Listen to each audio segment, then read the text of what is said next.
Fly from a very young age, I had always been fascinated by this story that my mom and dad used to tell me about Old Man Saif. He had a very bizarre childhood, according to my dad. His mom and dad used violently beat him when he was a kid. The day his dad died, his mother apparently tried to drop Saif into his own dad's grave. Saif screamed in anguish and in this strange tongue. My dad told me that Saif spoke like as if his tongue had been drawn out of his mouth and that it had been sewn or woven together with his lips. He looked at the red sky with tears in his eyes and screamed. His mother, still in her rage and insanity, was trying to push down her son into an abyss, the only company being a gangrene-infested corpse. Of course, I was terrified by what I heard. My mom would often get mad at my dad for talking about it, even though for some reason it's perfectly fine to talk about it for mom whenever we pass by Saif's house. The story does not end there, however. Weeks after his dad's death, Saif's mom dug the grave and took the corpse home. That's when my dad would usually pause when he talked about it. He would just simply stare outside to the direction where that house is. He told me, imagine a corpse walking like a normal human being, but all it blurs out in its voice is the sound of a stuttering insect. When I was a kid, I was understandably frightened. In my teens, however, I have grown to find the story very ridiculous. At this point, I don't even think it's true. I felt bad for Old Man Saif. Imagine the years of isolation because of the stories surrounding him. The alienation he must have faced. I always wondered if I should meet the man himself. This, however, was not to be. While having dinner, my mom spoke about Saif and the circumstances surrounding death. I was disappointed, not sad. I felt a mystery would now perhaps never be solved. His death, however, was unsurprising, well, at least for me. The man had led such an odd life. According to Mom, for an entire week Saif just kept on screaming in the middle of the street. He would just run at great speeds all across the road.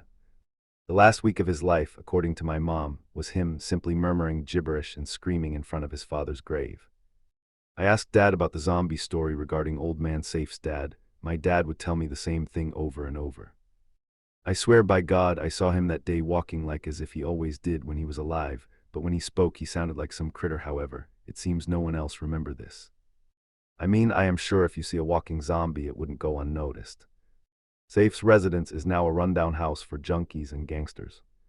The house has now been scheduled for demolition, with no apparent heirs to the household or any landowners to exploit its unholy soil. Being the adventurous youth I am, I decided to venture into the infamous household for answers. Why is there so much speculation surrounding the man? Saif, the boy born to a tragic world. From the distance as I approached the house, a strange smell began to manifest in the air. A stink clouded my nose. My body stopped in hesitation, my muscles trembling in a fear that I cannot really explain. Why? Was it the stink? The road was written in a tar-like color, with a hue of green smudging scrapes off the road. Has anyone bothered to clean the place?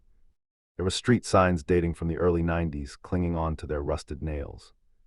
An old lady approached me and said what brought me here. I told I was looking for Old Man Saif's house. She gave me a look of disbelief and then said, if you seek Saif, he is not very welcome of visitors. I paused for a moment in shock and in bewilderment. Did an Old Man Saif pass away recently? I said. Nothing dies here, you die, you pass yourself into the earth. Saif, however, was spat out of the womb of creation, my dear. An unwanted child, why would the earth take back what it did not want at the first place? The old woman replied in a hasteful manner. I walked away. The woman must be mad, I thought. The street was so desolate, the congested houses combined started to look like a muddy cliffside on a rainy afternoon. The damp feeling of clogged sewage was ever prominent. My feet felt wet from the piss stains I must have accidentally stepped on. Oddly though, you would expect some fly or some insect to be crawling or flying in a hurry in such filth. There was none, nothing. I looked at the sky for a bit. My weak eyes spotted a line across the sky. Strange, I thought. A small shimmering line dotted across the grayish-yellow sky. The line, or the trail I must say, was leading towards the house of none other than Saif. As I got closer to the house, roaches, beetles, and all sorts of bugs seemed to be in abundance. They too seem to be circling the house like as if they are in orbit. Some venture inside the house, but in a very strange manner. They seem to enter the household only in a straight line. The critters were obsessive in their pace. They ran fast, running over each other, moving through the congestion in desperation. It's almost like you could hear the screams. The tiny red ants with their fangs bite chunks from the roach abdomens and ride onto the house. The roaches scream and flutter their wings, only to fall flat to the doorstep of the house of Saif. The hysteria was real. So was the smell. I felt a shiver and suddenly a cold that just wouldn't leave. I cleared away using my boots to enter the house. A gust of wind hit my face. The stench, oh God, it smelt like rotten flesh. The living room looked like it was set ablaze not long ago. The living room was attached to the kitchen. The oven had exploded, and the fury of the fire had caused a carnage in the living room, no different than an inferno. More than the obvious arson, what I noticed was the amount of newspapers and written pages all across the floor and the sofa. Some of them appeared as random scribbles of circles, all probably drawn in haste. But the more papers I kept observing, it all seemed to be creating a form and a shape. An insect. Yes, it was an insect. But the scribbles appeared too vague, so I couldn't make clear of what it really was.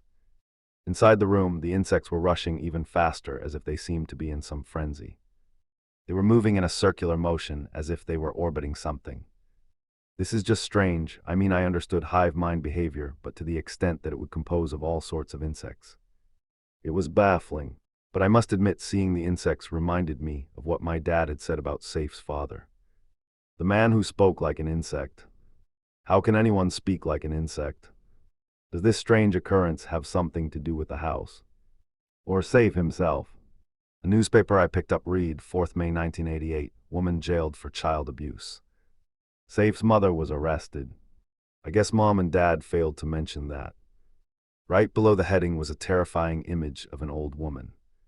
Her eyes shrunk or shriveled, dried up like some autumn leaf. Her appearance was no different than that of a corpse. Her expression was blank, almost too calm. It's almost as if she had already accepted her fate. The papers just seemed to stockpile more and more the more I looked around. More and more newspapers, all dealing with the life of this strange family. 9th January 1955, insect-worshipping cult found in Henveru. This caught my eye. According to the report, this area used to be the beach area of the city. It was before the reclamation project. The area, however, was well known for its heavy usage of black magic and strange occurrences. But why would anyone keep all of this here? Someone had tried to get rid of this as well. A lot of pages from these strange journals and newspapers are burnt or torn. Often the image of a fly is drawn over a lot of pages that I found lying around. Why a fly? I started to venture deep into the household to find any more clues or intact evidence about Saif. The next room, however, was the moment my perception of reality changed forever. The thin veil of fantasy and reality collapsed. Out came a horror that perhaps would never cease to horrify me.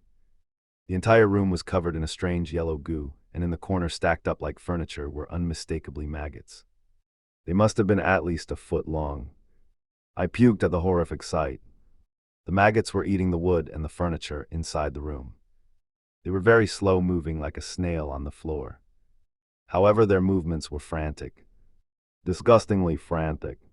Each time they crunched the wood in their mouths, the entire room echoed with terrifying sound of something being crushed. I felt my bones tingling. It was a fear I have known all too well. I simply could not comprehend what I saw.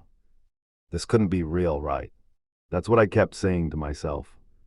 The room had writings all over the walls. Unwanted child over and over. Suddenly the room erupted in a buzzing noise. The maggots' movements were faster and began to hide in between the cracks found in the room. The buzzing sound stopped, and as I looked above, my eyes fixated on a horror I cannot explain. It appeared to be a fly. A huge fly. It must have been as large as I was, perhaps even more. Its arms fluttering and wings slowly brushing off dust caught while in flight. The creature was oozing yellow goo onto the floor. All of a sudden, the creature began to fly towards me. I began to run towards the nearest window and smashed my way out. The local neighbors looked at me with shock. I screamed, "Run, it's coming after you." They simply looked at me with disbelief. Can they not see it? The fly was approaching closer than ever as I could hear the buzzing noise gaining intensity. I quickly made a right turn into a small, unused construction yard. The fly seemed to just move straight and lost sight of me. However, soon as I took a breath of relief, I looked down to my feet to see insects of all shapes and sizes crawling. Not exactly touching me, but the amount of insects was just staggering. What in heavens was that? A fly that huge can't even exist. That's just not possible. All these thoughts began to flood my mind as I began to catch my breath. Then all of a sudden the buzzing noise started. In an instant I froze. The fly was coming towards me again. I sprang from area as fast as I could. Running towards home, I frantically tried to look for my parents. Unfortunately, they were out at the time. So quickly I barricaded the entire house from the inside, taking a knife as my only defense. "Open the door, child, let me in," said an old voice. It sounded like an old man. "Who are you?" I responded. "Let me in, child," the voice spoke again. Suddenly, the walls of the room began to form a brownish-yellow color. The wallpaper seemed to be getting more and more damp. An eerie stench began to fill the air. It had similar ring to it. The smell of the dead, rotten flesh. My parents' room opened all of a sudden. My hair stood upright in fear. Fear and growing darkness had begun to cloud my mind. How did that open? No one is here, there's no way it could have opened on its own. My dad stepped out with an old woman next to him. The old woman was the same woman I had seen from the street earlier. She had a much familiar face now. Her eyes all dead and shriveled, her mouth dry and cracked and black. The skin seems to be falling from her body. "My son is a blight upon this world. He seems to have found his next victim," she said. "No, no way. The woman is the fly's mother. The fly is safe. What have you done to my father?" I pointed my knife at her as I called out to her. "I am sorry, child, but I had been a terrible mother when my child was alive as human. But it seems the earth simply wouldn't let my child pass over to the other side. So I must do my duty as a mother as long as he is alive," she replied coldly. My mind was jumbled up by what I just heard. How in the world was this even real? This must be a nightmare. My father soon began to spit out insects from his mouth. His eyes blank. Not long after, his eye sockets explode, and came huge centipedes crawling from his empty eye sockets. Blood gushing forth all over his body from the immense amount of insects eating him in a frenzy. I screamed in horror, immediately lunged my knife towards the old lady. The knife pierced her deep. She began to cough out a blackish liquid out of her mouth all over me. "Saif, forgive me. I had not been good to you in my long, miserable life. Oh, please forgive me. Let your mother die in peace." "Oh, my baby," the old lady wailed in agony as I slid the knife out. Crunch, the noise came from my father's body. A maggot clawed itself out from his body and made itself towards the dying lady. It embraced her, and the woman simply began to cry. My mouth was wide open in disbelief. "Oh, my child, oh, my baby," she then screamed. The maggot began to eat her face, her flesh being dissolved in a yellowy ooze. The smell was unbearable. It was the smell of rotten eggs mixed with damp clothes. "Who are you?" I called out towards the maggot. "I am the blight my mother spoke of, child. I am the unwanted child my mother wanted to be rid of," said multiple voices. The buzzing noise was soon inside the room. The fly was buzzing in front of me. I was conceived through the art of the forbidden. I was born as a fly, my mouth sewn together. I reeked with a smell so horrifying, my own father went insane from having to smell me every day. I aimed the knife at the fly. No one loved me. I was spat out into a world where I cannot feel affection or anything. To feel love, I used the very art I was born from to control my mother and father. Anger and hate flushed my emotions. My father was kept alive, even though his soul had truly passed, but my mother, she escaped. There had been others like you, coming into my house searching for answers. As to who I am, I never died. I was always here, on this wretched earth, bound by a curse, bound as a creature. Then who was it that died few weeks back? I shouted at the fly. A host, if you can call it. After all, a creature like me cannot mingle with men, it spoke slowly. I must feed my child, end your suffering. All shall return to the earth. Even you. Even me, all shall return, I screamed in horror as a human face revealed itself, bursting through the head of the fly. Disfigured abomination with loose eyes and a tongue that stretched so long. Its horrid black eyes stared into my soul, and I just froze in place. As the fly loomed closer to feast on me, I can feel my skin melting away from his breath. I felt my body burn and shrivel as I screamed in anguish. It has been weeks since the incident, or months, I can't really recall. It's just I suppose I feel so hungry all the time now. This craving for food just seemed to never go away. At times I find myself eating damp wood and rotten flesh as well. As I slowly crawled myself next to the sofa, I wondered to myself, the only thought that really comes into my mind. All shall return.